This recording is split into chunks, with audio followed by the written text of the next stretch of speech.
Visite complète du tout nouveau Mercedes GLE en version SUV comme en coupé. Une grosse mise à jour pour cette génération-ci, vraiment, sans doute. Et sur AutoGFUL, vous avez toujours des infos ou des détails qu'on ne trouve nulle part ailleurs, je peux vous le promettre. Avec Thomas sur AutoGFUL 4K plein écran en entier, on part avec la nouvelle face avant. Vous pouvez le voir juste ici, calandre plus large et puis celle-ci. On pourrait dire petite parce qu'il y a aussi de grosses. Étoile Mercedes, juste ici. Puis l'étoile encore plus grosse au milieu, tout crie étoile Mercedes.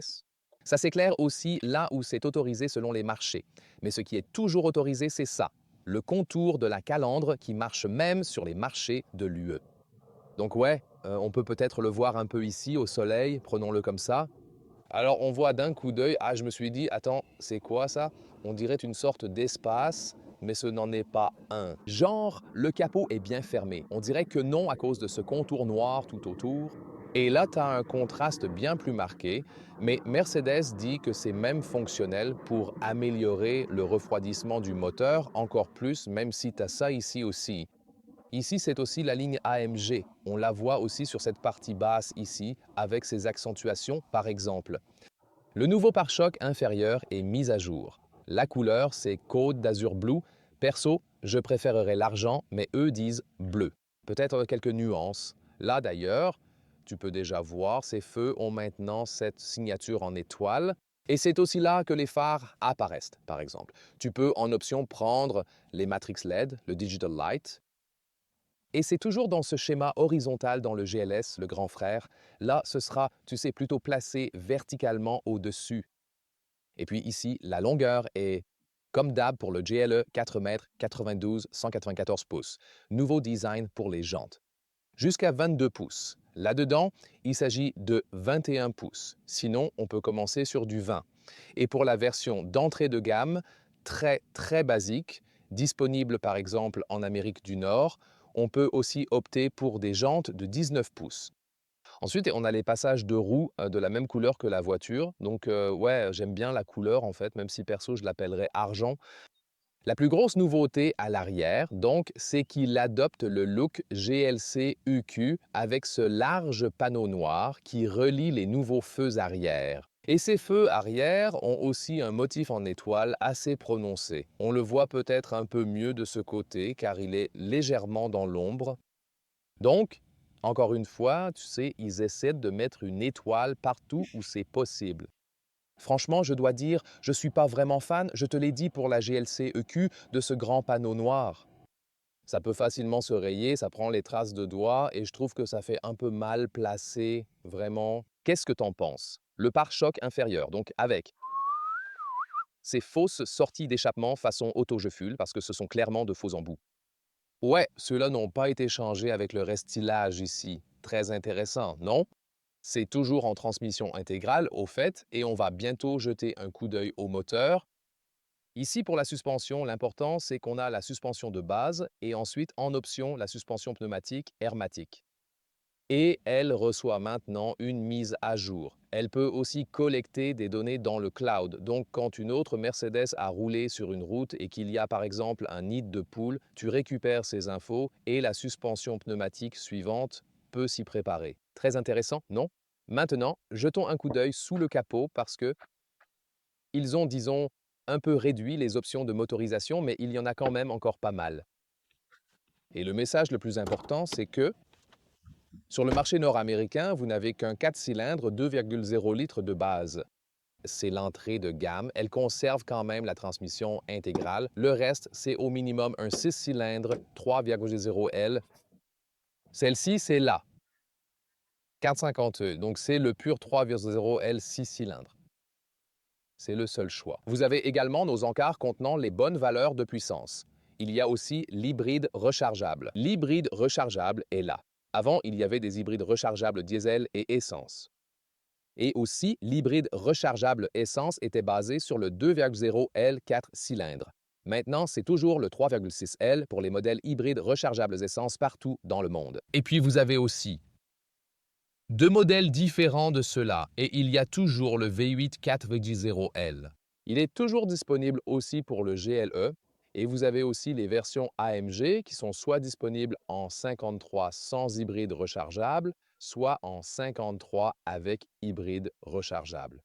Et le modèle haut de gamme, le 63, on aura bientôt un épisode vidéo séparé spécialement dédié au 63. Et la transmission intégrale est toujours un peu orientée vers l'arrière et aussi un peu flexible dans sa répartition. Et sans oublier, bien sûr, le diesel. Des diesels de 3 litres et de 6 litres aussi, proposés en 2 niveaux de puissance. Et je vous ai promis quelques détails secrets. D'abord, tous les moteurs sous le capot ont maintenant le système MHEV, même si certains ne l'avaient pas avant. Et aussi des améliorations NVH, bruit, vibration, rudesse. Le compartiment moteur est mieux isolé, vous savez, par rapport à l'habitacle. Mais ce n'est pas tout. Les GLS et GLE auront plus de mousse, même sur le châssis nu, pour rendre les véhicules nettement plus silencieux. Ouais, c'était déjà très bien avant le NVH, mais là, avec le restylage, c'est encore bien mieux. Et si je peux vous donner un petit tuyau, si vous regardez cette vidéo et envisagez d'acheter un GLE le jour de sa sortie, attendez un peu, parce que le GLS commence directement avec cette nouvelle mousse supplémentaire et le GLE un peu plus tard. Donc, si vous commandez un GLE, j'attendrai peut-être un peu pour ce nouveau restylage et demanderai aussi à votre concessionnaire, est-ce déjà un lot qui aura cette nouvelle mousse? Si vous regardez cette vidéo peut-être. Dans un an ou quelque chose comme ça devrait déjà y être. Vous savez, ça ne posera pas de problème, mais comme pour, disons, les premiers utilisateurs. Et maintenant, pour la comparaison ici, souvenez-vous que c'est le contour chromé, donc sans le Night Package. Et maintenant, on passe au Night Package avec le coupé et... My package. Surprise, regardez ça, l'IA a en Perfect fait describing. l'ajustement parfait, je pense, l'ajustement. C'est vraiment une super combinaison ici avec le coupé et je pense aussi que l'IA choisirait exactement cette combinaison Yes. Yes, avec yes, les yes. jantes noires du Night Package. Ça a l'air superbe. Qu'en pensez-vous? Lequel choisiriez-vous? Contour chrome foncé, on peut aussi voir un peu ici la calandre avant éclairée. Et on voit aussi les coques de rétroviseur noirs, oui, tout en noir, et des jantes de 22 pouces. Et Oh à mon Dieu. l'arrière, il n'y a pas la partie noire ici. Oui, donc ça reste comme ça. Comme avant le restylage en fait, et je trouve que c'est une bonne Yes. chose. Yep. Ouais, ça fait plus propre d'une certaine façon et on n'a pas besoin du panneau noir, si? Non. Et puis le coupé ici a en fait un empattement plus court de 6 centimètres, si on regarde bien, mais Ah. peut-être un peu, Bah, ouais, peut-être un peu, je sais, mais Léa peut conduire un peu plus sport ah que dans non. le coupé, donc je le vois venir. Léa est clairement de l'équipe pour ça, elle semble vraiment partante. Le coupé et Yes. aussi peut-être qu'on doit Maybe changer de we. voiture. Oh oui, je veux dire, il y aura des nouveautés à l'intérieur qui seront aussi Yeah. très intéressantes, mais ouais, clairement le meilleur choix aujourd'hui. Très Very sympa, nice. Yeah. ouais. Voici, c'est une version AMG qu'on peut déjà vous montrer aujourd'hui. C'est la AMG 53 de la gamme GLE, disponible avec le moteur Mild Hybrid et un 0 à 100 en 4,7 secondes. Et là, l'hybride rechargeable avec un 0 à 100 en 4,5 secondes. Donc déjà assez puissant. Et je peux vous dire, nous allons bientôt faire un test sonore. Et celui-là a un son vraiment assez intéressant. Vraiment. Donc, vu que les émissions devraient être plus faibles, blabla, il a quand même de la puissance à l'échappement. Et donc ici, à l'avant, il y a des ailettes verticales et tu as la calandre dans le même contour avec aussi un éclairage tout autour. Dans ce cas, sans le Pack Night, tu peux aussi en ajouter un si tu veux, mais ici, ce serait de série aussi dans cette finition chromée. C'est Dark Petrol, cette couleur ici, une couleur unie. Ils ont mis des jantes de 22 pouces sur celle-là. Jusque-là, un look plutôt massif. J'adore le design, clairement. Et à l'arrière, on voit comme on avait l'autre SUV, le GLE, en bleu Côte d'Azur, mais juste en argenté. Ça le faisait un peu virer vers ce chrome visuellement. Élément déco. Et là, ça devient encore plus évident. Ils ont vraiment un rehaussement chrome brillant ici, si vous ne prenez pas le Pack Night. Encore ce panneau noir, je trouve que c'est vraiment un peu trop là où apparaît la couleur de la carrosserie. Une barre chromée, puis cette barre noire. Oh, vous en pensez quoi? Des embouts d'échappement factices uniques. Pour la version AMG 53, des embouts esthétiques ronds à l'extrémité extérieure et le vrai pot d'échappement est à l'intérieur. Mais est-ce que le son peut vraiment compenser ce petit reproche sur le design arrière? Parce que oui, je peux vous le dire, écoutez juste ça.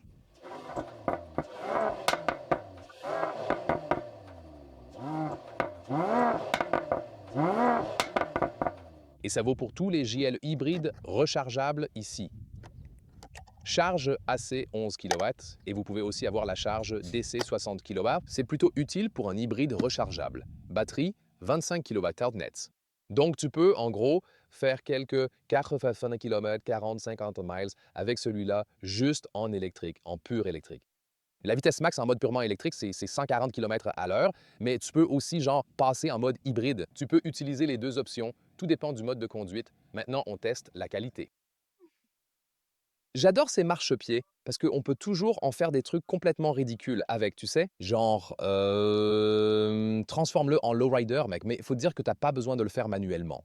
Tu peux aussi toujours opter pour le GLE en option si le marché le propose, pas disponible partout. Le active le contrôle de la carrosserie. Tous ces mots ont disparu maintenant. C'est comme un truc que tu mets par-dessus la suspension pneumatique. Et ça, avec la commande hydraulique individuelle, où la voiture peut aussi, tu sais, monter et descendre pour pouvoir sortir du sable quand tu fais un trajet dans le désert, par exemple, et que la voiture puisse aussi s'incliner dans les virages. Et ils ont aussi dit, d'ailleurs, qu'ils avaient bossé sur tout le réglage de la suspension, peu importe laquelle tu choisis, en version de base. L'Airmatic ou l'U-Active Body Control, qu'ils ont entièrement retravaillé en profondeur, et ils affirment avoir sensiblement mis à jour le comportement routier donc. Si vous voulez vraiment nous voir prendre le volant de la voiture et juger par vous-même, dites-le dans les commentaires que vous voulez voir ça. Son de fermeture de porte, l'arrière est cool, vraiment avec un timbre assez particulier. Je trouve que l'avant sonne un peu creux, non? Par contre, l'arrière est plutôt cool en fait. Et à l'intérieur de la portière, tout est bien couvert ici. Et on a une ambiance bois mat, plutôt cool. Je le prendrais probablement aussi, Soler, système audio Burmester en option. Le son est très top, chauffage, ventilation des sièges, boutons séparés. J'aime bien ça. Et là, comment tu peux bouger les sièges, vraiment super facile. Et puis, la commande des vitres, la classique. Pas couvert à l'intérieur ici, mais au moins un peu de caoutchouc par terre pour que les choses ne glissent pas trop. Après, tu as la plaque d'entrée Mercedes, également en aluminium, je pense. AMG Line pour les tapis de sol. Après, tu as aussi le volant AMG à deux branches. Le volant non AMG aurait un peu un autre look avec une branche de chaque côté. Retour des interrupteurs basculeurs et des molettes. Bientôt plus de détails. On a donc encore des commandes physiques dans ce véhicule. Ensuite, ces sièges, motif peau d'animal, mais vous pouvez également obtenir la nouvelle couleur Beach Brown pour l'Artico, cuir haut de gamme rouge. Et vous pouvez aussi avoir l'Artico perforé avec refroidissement des sièges. Et puis, vous avez aussi différentes couleurs disponibles, comme celle-ci, un brun plus foncé, un noir et aussi un beige. Pour la ligne AMG, vous avez de la microfibre au centre et de l'Artico à l'extérieur également. Il existe désormais davantage d'options sans produits animaux, même pour le volant. Vous pouvez choisir un volant gainé d'Artico, ce qui ça a l'air pareil et ça se ressent pareil en gros. Et au passage, en option, vous pouvez avoir le verre feuilleté, le verre acoustique à l'avant comme à l'arrière. C'est une option appréciable quand vous roulez souvent à des vitesses plus élevées. Et celle-ci, d'ailleurs, est aussi équipée de l'option de fermeture assistée. Magique. Et au fait, c'est ce qu'on appelle le siège Comfit. Il a déjà genre un gros renfort latéral, mais vous pouvez aussi prendre en option le pack siège sport. Il a des renforts latéraux encore plus prononcés. On le voit clairement sur le coupé parce que sur le coupé, la AMG Line et le pack siège sport sont bel et bien de série, contrairement au SUV. Dites-moi les gars, au fait, si vous préférez cette perspective du cockpit à celle de là-bas. J'attends vraiment vos retours. Voici le nouveau cockpit du GLE après le restylage pour le SUV et le coupé. 1, 2, 3. Ce sont les écrans. De grosses bordures au milieu quand même, on l'appelle toujours Super Screen. Un volant à disposition horizontale. Et on retrouve ici les commandes physiques à bascule et les molettes sur le volant. Les palettes, vraiment chouette de les revoir. La partie basse reste capacitive, mais c'est vraiment trop chouette de la voir. Et il y a toujours une clim manuelle qui fait un joli petit clic. C'est vraiment très sympa à avoir. Les bouches d'aération font aussi un joli clic. Ouais, je trouve que ça ressemble vraiment à une gueule de monstre, genre Un truc comme ça, tu vois, hein? Et toi, t'en penses quoi? Le design de la prise d'air ronde est différent de celui sur le côté. Et tous les éléments décoratifs en bois sont maintenant en bois mat à pores ouverts. J'adore. Franchement, ça a l'air super, c'est agréable au toucher. Et tu peux aussi mettre le même décor dans la partie basse, ici, sur la console centrale. Du coup, il y a moins de lac piano noir. C'est plutôt classe, non? Je ne sais pas si quelqu'un va encore utiliser ce pavé tactile du bas ici. On utiliserait probablement tous sur l'écran, non? Et après, tu peux faire glisser celui-ci pour l'ouvrir. Une plaque de recharge inductive, deux chargeurs USB-C en alternative, de grands porte-gobelets, peut-être pas assez serrés pour toutes les bouteilles, mais tu peux les refroidir ou chauffer. C'est une fonction spécifique destinée à la GLE et la GLS. Trop cool d'avoir ça. Le sélecteur de mode de conduite est juste ici, facile d'accès. Vous pouvez aussi gonfler la suspension pneumatique individuellement. Il serait aussi possible ici de sélectionner le mode de conduite sur l'écran. Bientôt, on aura aussi plus de détails sur cet écran. Et puis, il y a la console centrale avec ses poignées et une ouverture fendue qui laisse plus d'espace en dessous. Ouais, tu peux déplacer celui-ci ici et celui-là. Et il y a aussi la charge USB-C en dessous. Les améliorations de qualité sont vraiment appréciables. Ça reste tout à fait fonctionnel. Tu as assez de commandes physiques, c'est ce que j'aime vraiment. Et j'aime aussi, ici, cet éclairage supérieur qui offre une intégration très agréable et subtile de la lumière d'ambiance. Et tu vois, tu peux aussi tout à fait choisir différents éléments de décor comme arrière-plan de l'écran lui-même. Donc, tu peux aussi l'harmoniser avec le reste de l'habitacle. Vue conducteur. Oui, ce sont encore des écrans capacitifs, mais ceux du haut, heureusement, non. Ensuite, les instruments ont aussi ce design spécial. Et au fait, ceux-là en haut, tu ne les vois pas à l'œil nu, on ne les remarque que sur la caméra. J'aime vraiment ce mélange analogique-numérique. On peut aussi opter pour d'autres designs ici, bien sûr. Change les vues, choisis ce que tu veux au centre. Par ex, mets la vue carte au centre. Tu peux avoir une vue complètement différente comme ça, la vue système, la vue carte en plein écran, etc. Mais moi, je préférerais celle-ci. Et tu peux aussi régler la couleur. Là, tu as cet énorme bandeau d'en-tête. C'est la boîte. Tu vois l'affichage tête haute. On le voit à peine à la cam. Ensuite, l'unité principale d'infodivertissement. Voilà l'écran principal. Et en fait, il est plutôt réactif et tout paraît plus net. Et autre grosse différence, c'est le GPS ici. Tout est désormais basé sur Google Maps. Même si ça ressemble à l'interface Mercedes, maintenant c'est Google Maps qui est derrière. Et bien sûr, tu peux aussi utiliser l'interface normale, genre Apple CarPlay ou Android Auto, pour ton smartphone. Et l'expérience sonore avec le système Burmester, c'est vraiment génial. Et tu peux maintenant aussi choisir, par exemple, un mode intense ici. C'est vraiment top pour la musique électronique, par exemple. Et puis, tu disposes aussi d'un écran passager, là. Tu peux l'avoir comme ça, ou alors contrôler aussi les mêmes trucs que tu peux faire dans la partie centrale, si tu le souhaites. Passons maintenant aux sièges arrière, recouverts ici sur le dessus, et aussi ce joli élément déco en bois mat à l'arrière. Un bouton séparé aussi pour le chauffage des sièges.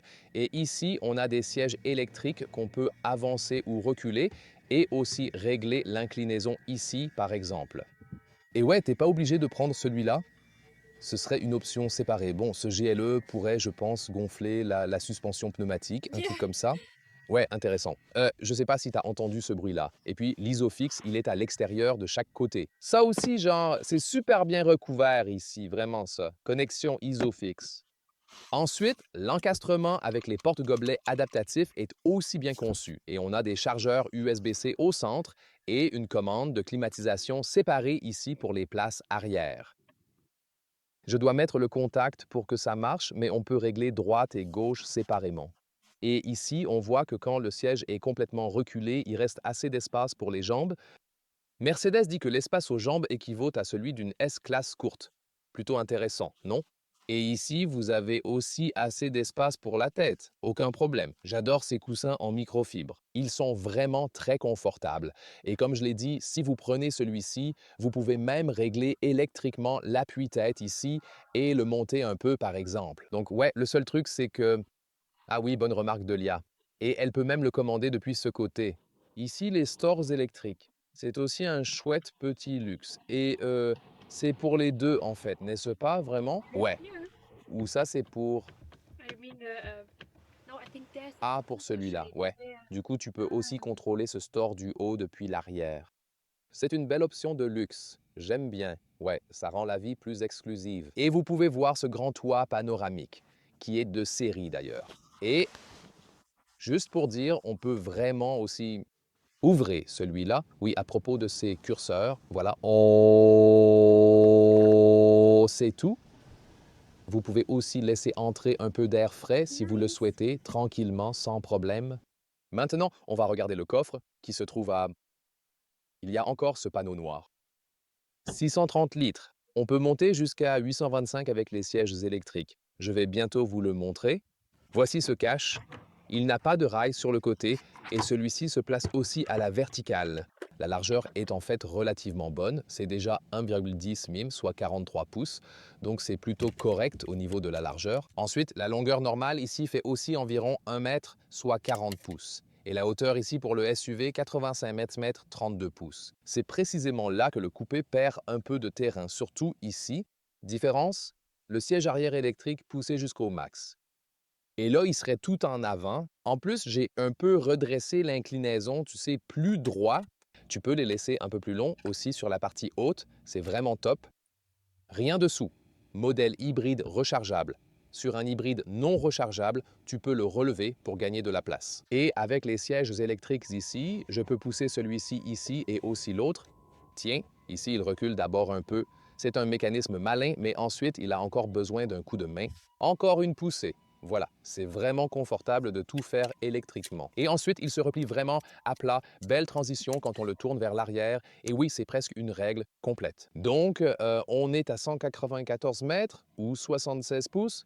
Oui, plutôt correct. Celui-ci, bien sûr, tu peux aussi l'enlever. OK? Le coupé a des renforts latéraux, encore plus marqués ici. On ne le voit pas très bien, mais en réalité, c'est quand même un tout petit peu plus prononcé. Comme vous ne pouvez pas avoir les sièges Artico ici, je prendrai la microfibre au niveau de la partie centrale si c'est dispo sur votre marché, sans hésiter. Vous pouvez voir qu'il a un toit vitré ouvrant. C'est un peu plus étroit, clairement, au niveau de la tête. Suis-je au plus bas avec les sièges? La ligne de toit est plus basse, mais un A9602 passe. Plus d'espace que dans le SUV. Élément déco, aussi une autre option ici. Là, c'est l'élément déco en fibre de carbone. Ça a l'air vraiment chic aussi. Et on peut aussi avoir le même élément déco ici. Et ici, ce serait vraiment important pour moi d'avoir, tu sais, cette expérience d'éléments déco intérieur harmonieuse.